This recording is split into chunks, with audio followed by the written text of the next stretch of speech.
El corazón del Evangelio, por Charles Spurgeon, 1834 al 1892. Al que no conoció pecado, por nosotros lo hizo pecado, para que nosotros fuésemos hechos justicia de Dios en él. Segunda de Corintios capítulo 5 versículo 21. El corazón del Evangelio es la redención, y la esencia de la redención es el sacrificio sustitutivo de Cristo. Los que predican esta verdad predican el Evangelio, aunque en otros puntos estén equivocados. Pero los que no predican la expiación, sin importar todo lo demás que declaren, han pasado por alto el alma y la sustancia del mensaje divino. En estos días me siento obligado a presentar repentinamente las verdades elementales del Evangelio. En tiempos de paz nos sentimos libres para incursionar en aspectos interesantes de la verdad que distan de tratar específicamente este tema. Pero ahora tenemos que concentrarnos en esto y vigilar el fuego y los hogares de nuestra iglesia, defendiendo los primeros principios de la fe. En esta época han surgido, aún en la misma iglesia, hombres que hablan perversidades. Hay muchos que nos molestan con sus filosofías y sus interpretaciones novedosas.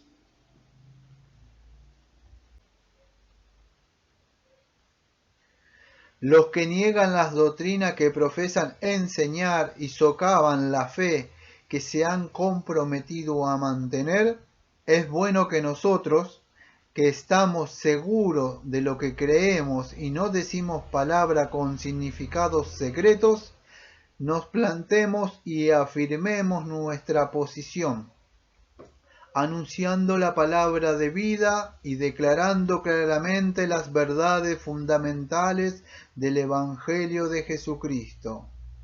No tengo ningún deseo de llegar a ser famoso por otra cosa que por la predicación del Evangelio de antaño.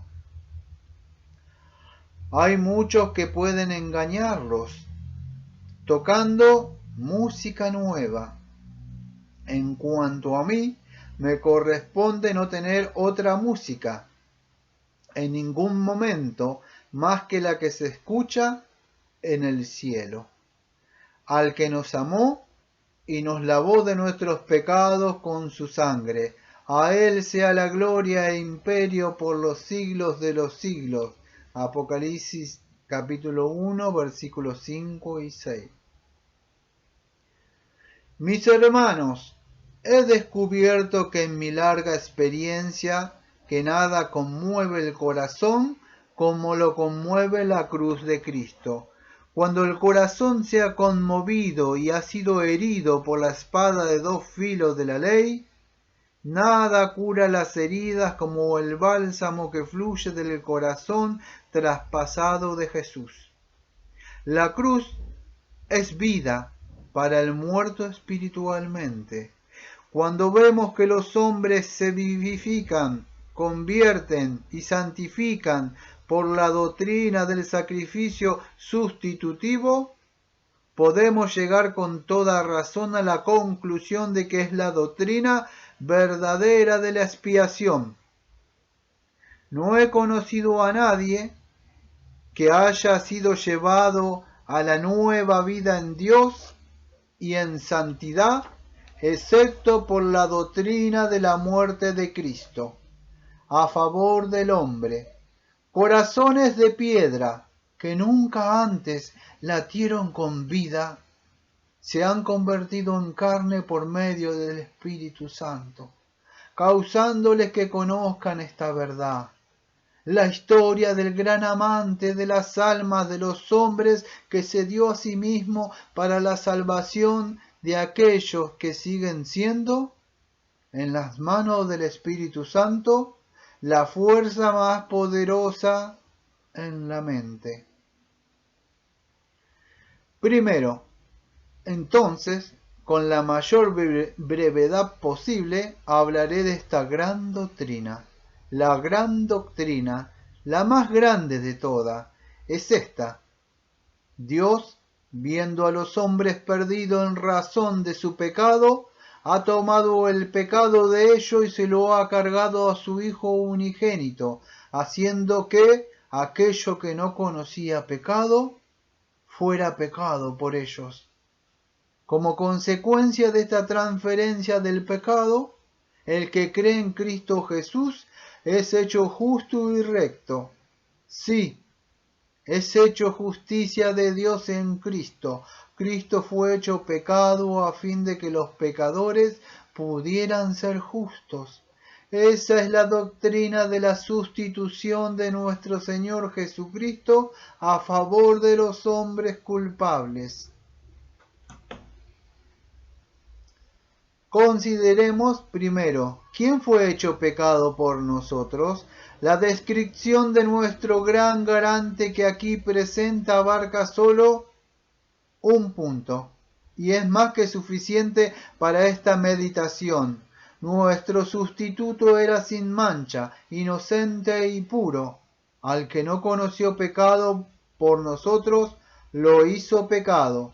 Cristo Jesús, el Hijo de Dios, se encarnó, se hizo carne y anduvo entre los hombres, no obstante que fue hecho similar a la carne pecadora. No conoció pecado, aunque cargó con el pecado, nunca fue culpable. No podía ser pecador, no tenía conocimiento personal del pecado. A lo largo de toda su vida, nunca cometió una ofensa contra la gran ley de la verdad y del bien. La ley moraba en su corazón. Era su naturaleza ser santo. Podía decirle a todo el mundo: ¿quién de vosotros me redarguye de pecado? Juan 8:46. Aún su juez vacilante preguntó: ¿qué mal ha hecho? Mateo 27:23. Cuando toda Jerusalén fue retada a presentar algún testimonio contra él, y fue sobornada para ello, no se encontraron quien lo hiciera. Fue necesario tergiversar sus palabras para que sus enemigos más acérrimos pudieran falsificar cargos contra él. Su vida lo puso en contacto con las dos tablas de la ley, pero no conoció ni siquiera un mandamiento. Así como los judíos examinaban al Cordero Pascual antes del sacrificio, también los escribas y fariseos, los doctores de la ley y los principales y príncipes examinaron al Señor Jesús sin encontrar en él ninguna ofensa. Era el Cordero de Dios, sin defecto y sin mancha. Acá cuando Spurgeon, dos aclaraciones, me dice: me redarguyo significa dar una prueba o encontrar algo de una culpabilidad. Y cuando habla del Cordero Pascual, se refiere al Cordero sacrificado durante la celebración de la Pascua judía. Continúo. Era el Cordero de Dios sin defecto y sin mancha. Así como no hubo pecado de comisión, tampoco hubo en nuestro Señor una falta de omisión. Omisión es el pecado de comisión u omisión. Pecado de comisión cuando uno hace algo prohibido o algo que es bueno, pero lo hace con malas intenciones. Y el pecado de omisión es cuando uno no hace lo que sabe que debe hacer porque es un mandato de Dios. Continúo. Así como no hubo un pecado de comisión, tampoco hubo en nuestro Señor una falta de omisión. Es probable, queridos hermanos, que nosotros, que somos creyentes, hayamos sido dotados por la gracia divina, de modo que nos libramos de cometer la mayoría de los pecados de comisión. Pero yo, por ejemplo, tengo que lamentar diariamente los pecados de omisión que cometo. Aún teniendo gracias espirituales, no alcanzamos el nivel que se requiere de nosotros. Si hacemos aquello que en sí es bueno, por lo general, manchamos nuestra obra, ya sea que en sí es bueno, por lo general la manchamos nuestra obra ya sea por nuestras motivaciones, por la manera de hacerla o por la autosatisfacción que sentimos por ella cuando la hemos acabado. Por una razón u otra, no alcanzamos la gloria de Dios. Olvidamos hacer lo que debemos hacer, o al hacerlo, somos culpables de tibieza, de confiar en nosotros mismos, de incredulidad o algún otro error grave. Pero no era así con nuestro divino Redentor. No podemos decir que haya habido en una perfecta hermosura algún rastro deficiente. Era perfecto en su corazón, sus propósitos, sus pensamientos, sus palabras, sus hechos, su espíritu. Ninguna perla ha caído del cordón de plata que es su carácter. Ninguna virtud en particular ha eclipsado ni empequeñecido a los demás. Todas sus perfecciones se combinan en perfecta armonía para hacerlo una perfección incomparable.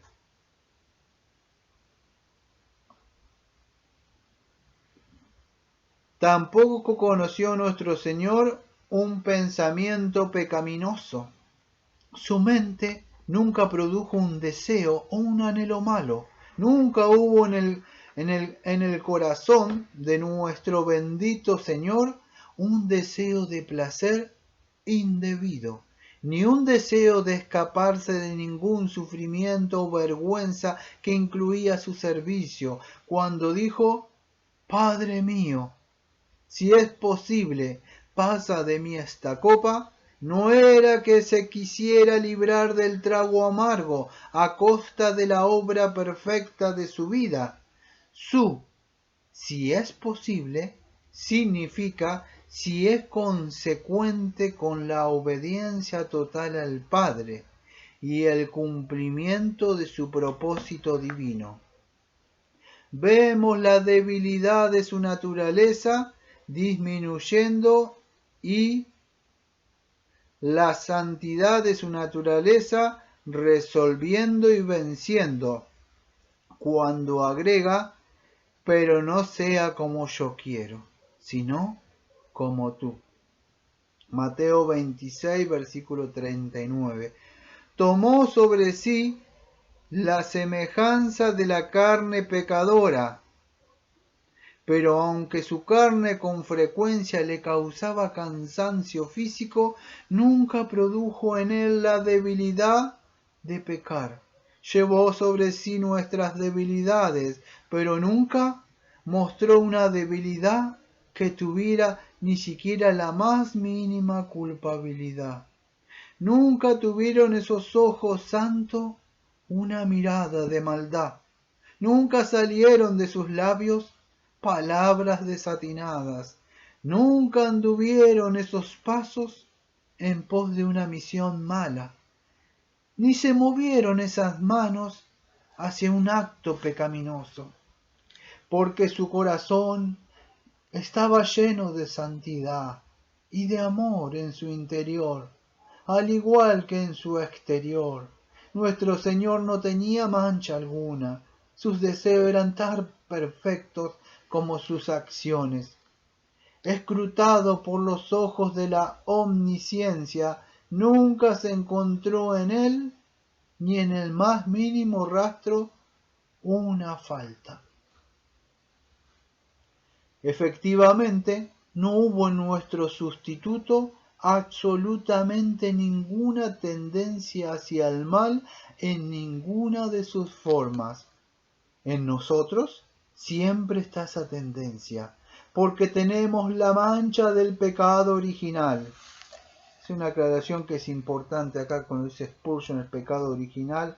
El pecado original, o sea, del mismo catecismo de Charles Spurgeon, es así. Dice el catecismo de Spurgeon, pregunta 17. ¿En qué consiste la pecaminosidad del pecado en que ha caído el hombre? La respuesta: la pecaminosidad del estado en que ha caído el hombre consiste de la culpabilidad del primer pecado de Adán, la falta de justicia original y la corrupción de toda la naturaleza, lo cual se denomina pecado original, junto con todas las transgresiones de que hecho proceden de él. Del Catecismo de Spurgeon, pregunta 17. Vuelvo entonces a leer de nuevo. Efectivamente, no hubo en nuestro sustituto absolutamente ninguna tendencia hacia el mal en ninguna de sus formas. En nosotros siempre está esa tendencia, porque tenemos la mancha del pecado original. Tenemos que gobernarnos a nosotros mismos y ejercer un estricto dominio propio. Si no, nos precipitamos hacia la destrucción. Nuestra naturaleza carnal ansía al mal, necesita ser frenada.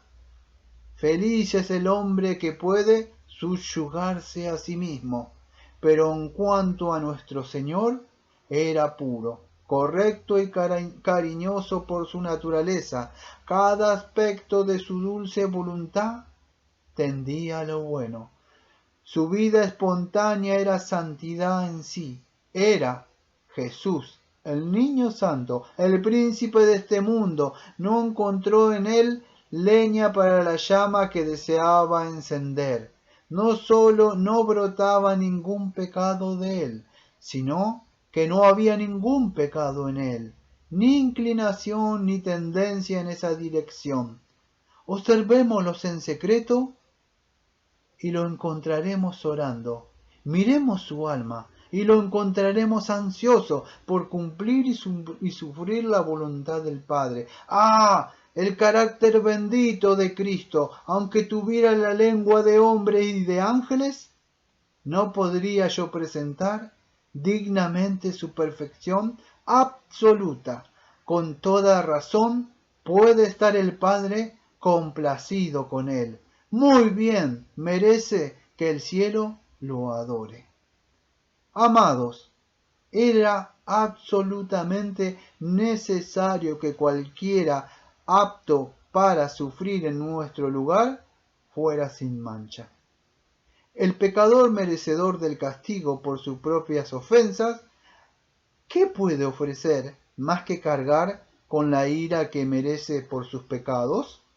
Nuestro Señor Jesucristo, como hombre, fue puesto bajo la ley, pero nada le debía a esa ley, porque la cumplió a la perfección. En todo sentido, era apto para tomar el lugar que otros, porque no estaba bajo ninguna ley. Su compromiso era únicamente con Dios, porque había tomado sobre sí voluntariamente el compromiso de ser el garante y el sacrificio por aquellos que el Padre le dio. Él mismo era inocente, de otra manera no hubiera podido comprometerse con hombres culpables. ¡Ah! ¡Cuánto lo admiro! Que siendo tal como era y sin mancha y 3 veces santo, para quien ni los cielos eran puros, y que aun en sus ángeles notó necedad. No obstante se humilló al punto de ser hecho pecado por nosotros. ¿Cómo pudo aguantar ser contado entre los transgresores y cargar el pecado de muchos? Quizás no sea sufrimiento para un pecador vivir entre pecadores, pero qué gran dolor para el puro de corazón morar en compañía de disolutos y licenciosos. ¿Qué sufrimiento sin medida debe haber sido para el Cristo puro y perfecto? Morar entre hipócritas, los egoístas y los blasfemos. Cuánto peor que él mismo tuviera que cargar con los pecados de esos culpables. Su naturaleza sensible y delicada ha de haberse retraído aún de la sombra del pecado. Y sin embargo, leamos las siguientes palabras y quedemos pasmados de que, al que no conoció pecado, por nosotros lo hizo pecado. Nuestro Señor perfecto cargó nuestros propios pecados en su cuerpo en el madero. Él, ante quien el sol mismo es tenue y el azul puro del cielo es profano, fue hecho pecado. No necesito encontrar palabras más acertadas para expresarlo. El hecho mismo es tan grande que no necesita de ninguna magnificación del lenguaje humano. Dorar el oro refinado o pintar un lirio sería absurdo. Pero mucho más absurdo sería tratar de adornar con palabras floridas las bellezas incomparables de la cruz. Esto me lleva al segundo punto. ¿Qué fue lo que hizo con él que no conoció pecado? Fue hecho pecado. Es una gran expresión maravillosa. Entre más reflexionamos en ella, más nos maravillaremos de su fuerza singular. Solo el Espíritu Santo puede originar semejante lenguaje. Fue sabio que el Maestro Divino usara expresiones muy fuertes, porque de otra manera el pensamiento humano no las hubiera captado. Aunque ahora, a pesar del énfasis, la claridad y la particularidad del lenguaje usado aquí y en otras partes de las Escrituras, hay hombres tan atrevidos que niegan esta sustitución que enseñan las Escrituras. Con mentes tan cerradas, es inútil argumentar. Resulta claro que tal lenguaje no tiene ningún significado para ellos. Leer el capítulo 53 de Isaías, aceptar que se relaciona con el Mesías y luego negar su sacrificio sustituto es sencillamente maldad. Sería vano razonar con tales personas. Son tan ciegos que si fuera transportado al sol, todavía no podrían verlo. Dentro de la iglesia y fuera de la iglesia existe una animadversión mortal en relación con esta verdad. El pensamiento moderno se esfuerza por apartarse de aquello que es obviamente el significado del Espíritu Santo, que el pecado fue quitado del pueblo y cargado al inocente. Escrito está, mas el Señor cargó en él el pecado de todos nosotros. Isaías 53, 6. Este es el lenguaje más claro que puede usar. Pero si uno más claro se necesitare, es este. Fue hecho pecado por nosotros.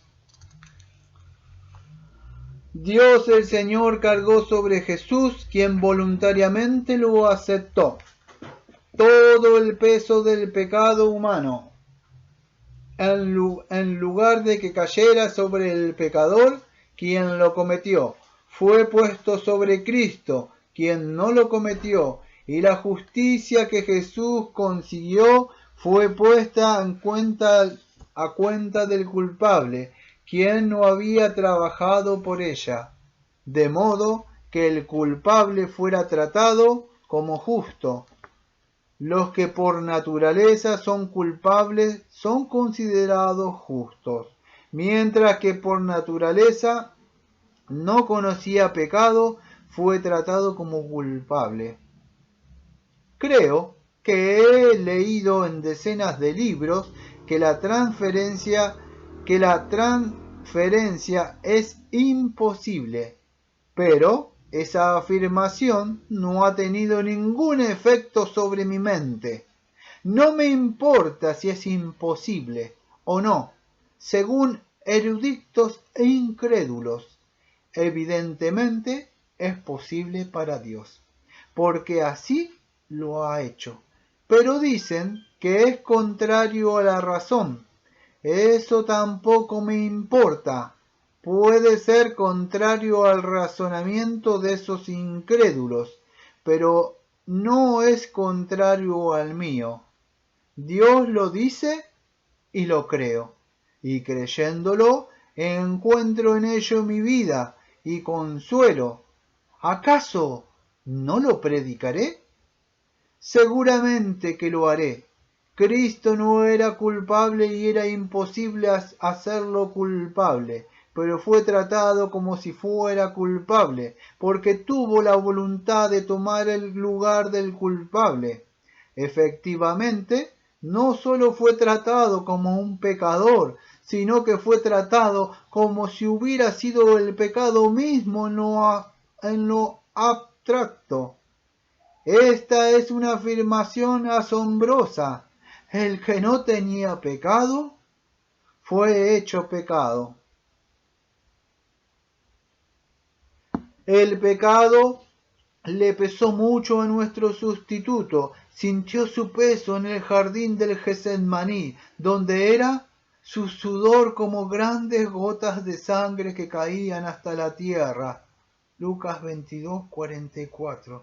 El peso completo lo agobió cuando fue clavado en el ignominioso madero. Allí, en las horas de oscuridad, cargó infinitamente más de lo que podemos expresar. Sabemos que cargó con la condenación de la boca del hombre, como está escrito, fue contado con los pecadores. Isaías 53:12. Fue un escarnio cruel que se desató sobre su persona santa. Esto, vuelvo a decirlo, lo sabemos. Sabemos que sufrió dolores innumerables en su cuerpo y en su mente. Tuvo sed, clamó en la agonía de haber sido desertado, sangró, murió. Sabemos que entregó su alma hasta la muerte y entregó el espíritu.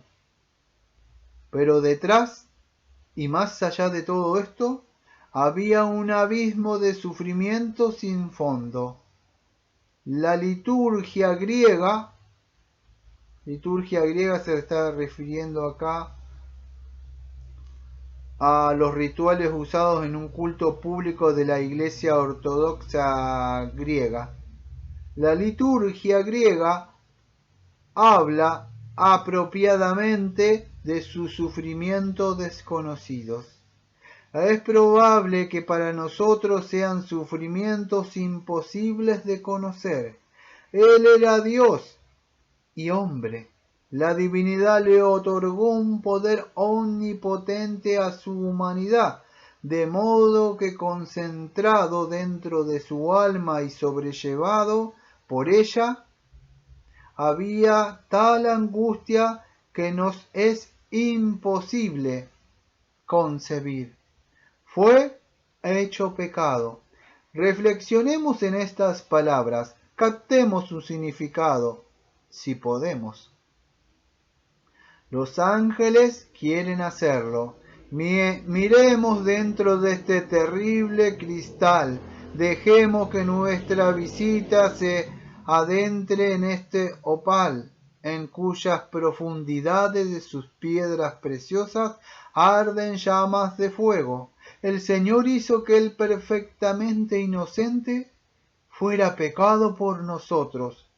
Eso significa más humillación, tiniebla, agonía y muerte de las que no podemos imaginar. Produjo una especie de distracción y casi la destrucción al espíritu tierno y manso de nuestro Señor. No digo que nuestro sustituto haya sufrido el infierno,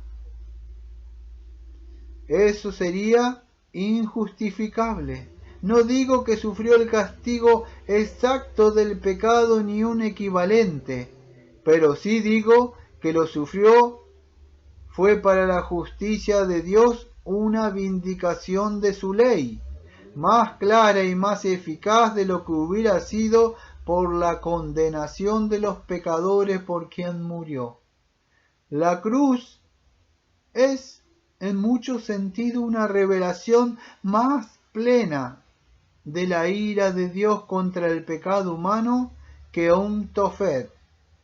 Se está refiriendo con Tofé al valle de Hinnom, donde los judíos sacrificaban a sus hijos a Moloc.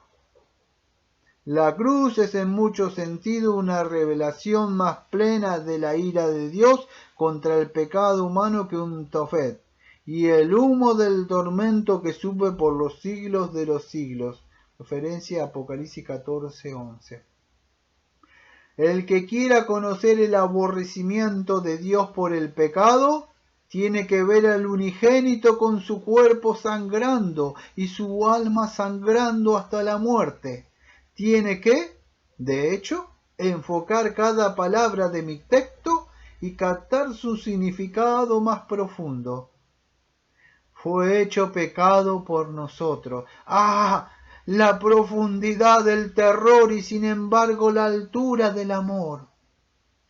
¿Cuán aceptables para Dios han de ser aquellos a quienes Dios mismo hizo que fueran justicias de Dios en él? No puedo concebir nada más completo. Así como Cristo fue hecho pecado, aunque nunca pecó, así somos hechos justicia, aunque no podemos pretender haber sido justos por nuestros propios medios. Aunque somos pecadores y nos vemos forzados a confesarlo con dolor, el Señor nos cubre tan completamente con la justicia de Cristo, que lo único que se ve es su justicia, y somos hechos justicia de Dios en Él. Esto se aplica a todos los santos, a todos los que creen en su nombre, al esplendor de esta doctrina. ¿Puedes verlo, amigo?